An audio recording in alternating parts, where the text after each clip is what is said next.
अस्सलाम वालेकुम स्टूडेंट्स। हमारा आज का जो टॉपिक जो हम स्टार्ट करने लगे हैं, it's chapter number 4, exchange rate determination.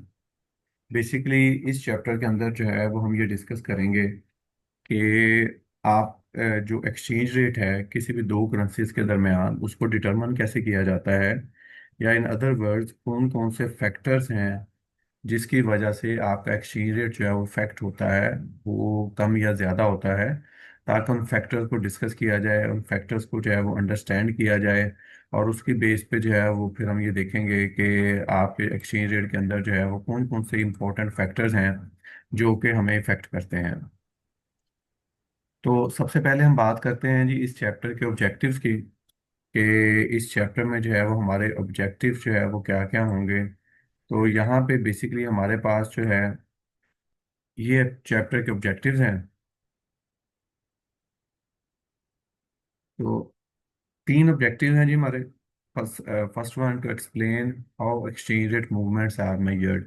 तो सबसे पहले तो हम ये देखेंगे कि एक्सचेंज रेट की जो मूवमेंट्स हैं इनको जो है वो मेजर जो है वो कैसे किया जाता है। मतलब कैसे हम इस चीज़ को डिटरमिन करेंगे कि कोई एक्सचेंज रेट कम हुआ है, कोई एक्सचेंज रेट ज़्यादा हुआ है। अगर कम हुआ है या ज़्यादा हुआ है तो कितने परसेंट जो है वो कम या ज़्यादा हुआ है। तो इन चीज़ों को जो है वो हम यहाँ पे अंडरस्टैंड करेंगे। The second objective है it is to explain how the equilibrium exchange rate is determined।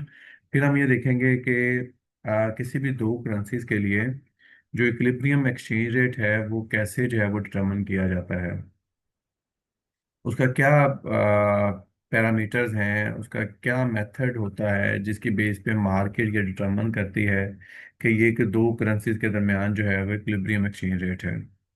और उसके बाद जो थर्ड फैक्टर है हमारे पास, जो थर्ड ऑब्जेक्टिव है वो है to examine the factors that affect the equilibrium exchange rate. हम उन फैक्टर्स को देखेंगे जो कि आपके इक्विलिब्रियम एक्सचेंज रेट को जो है वो इफेक्ट करते हैं। तो ये तीन ऑब्जेक्टिव्स हैं जिनको हम यहाँ पे डिस्कस करेंगे। सबसे पहले फर्स्ट जो चीज़ हमने डिस्कस करनी है that is measuring exchange rate movement. हम ये देखेंगे कि एक्सचेंज रेट की जो मूवमेंट्स हैं उसको मेजर कैसे किया जाता है। अब एक्सचेंज रेट के मूवमेंट को आप ये ध्यान में रखें कि एक्सचेंज रेट मूवमेंट का मतलब क्या है, कि या तो आपका एक्सचेंज रेट कम हो रहा होगा या ज़्यादा हो रहा होगा। तो बेसिकली इसी चीज़ को हम ये देखेंगे कि ये ज़्यादा हो रहा है तो कितना ज़्यादा हो रहा है, कम हो रहा है तो कितना कम हुआ है।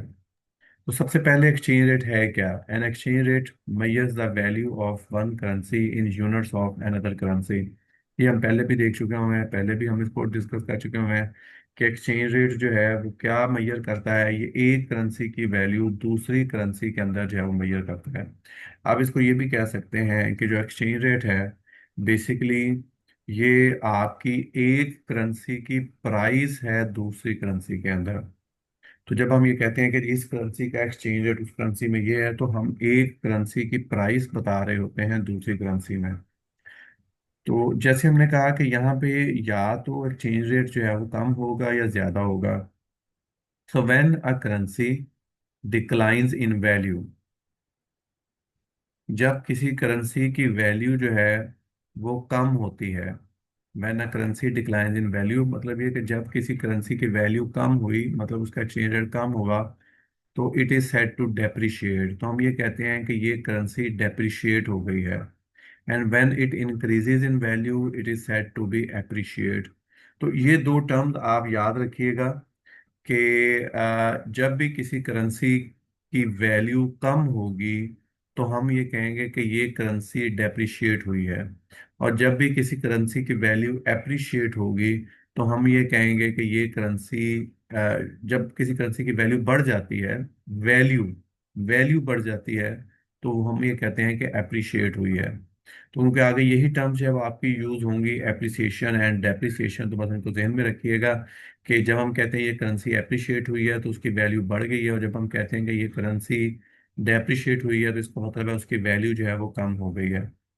On the days when some currencies appreciate while others depreciate against the dollar is said to be mixed in trading।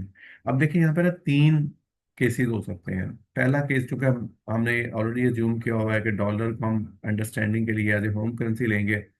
तो एक दिन है उसके अंदर डॉलर के अगेंस्ट तमाम डॉलर की वैल्यू सारी करेंसी के अगेंस्ट बढ़ गई है, ज्यादा हो गई है वैल्यू, तो हम ये कहेंगे डॉलर एप्रिशिएट हुआ।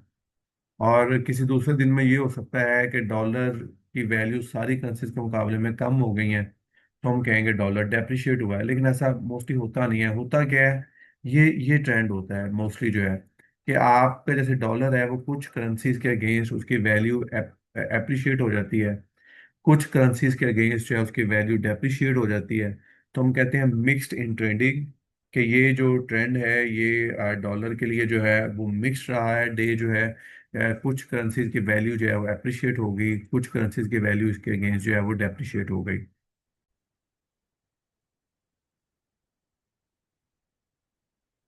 तो अब अगर हमने एक्सचेंज रेट मूवमेंट को मेजर करना है तो ये फार्मूला है जो कि हम यूज कर सकते हैं। तो सबसे पहले एक्सचेंज रेट मूवमेंट है क्या?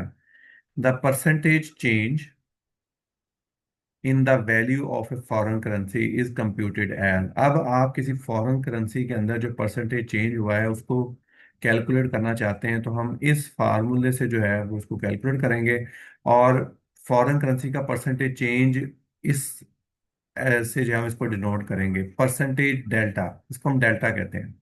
ये डेल्टा जो है बेसिकली ये चेंज के लिए जो है वो इसको शो किया जाता है। तो percentage delta in foreign currency is equal to S T minus S T minus one divided by again S T minus one. अब ये एस टी क्या है? S T denotes spot rate at time T. अब ये जो S T है ना ये स्पॉट रेट है। तो अब अगर हम इस फार्मूले को देखें तो ये एस टी क्या है? Current spot rate. किसी भी करेंसी का जो करंट स्पॉट रेट है वो एस टी कहलाता है, minus S T minus one. अब ये भी एस टी जो है माइनस वन है, ये भी स्पॉट रेट है। कौन सा? प्रीवियस वाला स्पॉट रेट। मतलब एक आपका स्टार्टिंग का स्पॉट रेट है, एक करंट स्पॉट रेट है। जो करंट स्पॉट रेट है वो एस टी कहलाएगा। करंट मतलब आज जितना रेट है वो एस टी कहलाएगा। कल जितना रेट था वो एस स्पॉट रेट जो है वो एस टी माइनस वन कहलाएगा। और फिर हम इसको डिवाइड कर देंगे एस टी माइनस वन के साथ। अब इस फार्मूले का जो रिजल्ट होगा वो दो रिजल्ट्स निकल सकते हैं, क्योंकि ये फॉरेन करेंसी के अंदर जो भी मूवमेंट हुई है वो आपने कैलकुलेट किया है, तो इसके दो रिजल्ट्स निकलेंगे इसके। या तो इस फार्मूले का जो रिजल्ट है वो पॉजिटिव निकलेगा, या इसका जो रिजल्ट है वो नेगेटिव निकलेगा। अब होगा क्या? अब positive percentage change represents appreciation of the foreign currency, while a negative percentage change represents depreciation। अब चूंकि ये जो आपने परसेंटेज चेंज कैलकुलेट किया है किसके लिए कैलकुलेट किया है? फॉरेन करेंसी के लिए। तो अगर इस फार्मूले का रिजल्ट ये परसेंटेज चेंज पॉजिटिव आता है तो इसका मतलब क्या होगा कि फॉरेन करेंसी की वैल्यू जो है वो एप्रिशिएट हुई है। और अगर इस फार्मूले का रिजल्ट जो है वो नेगेटिव आता है तो इसका मतलब है कि फॉरेन करेंसी की वैल्यू जो है ना वो डेप्रिशिएट हो गई है।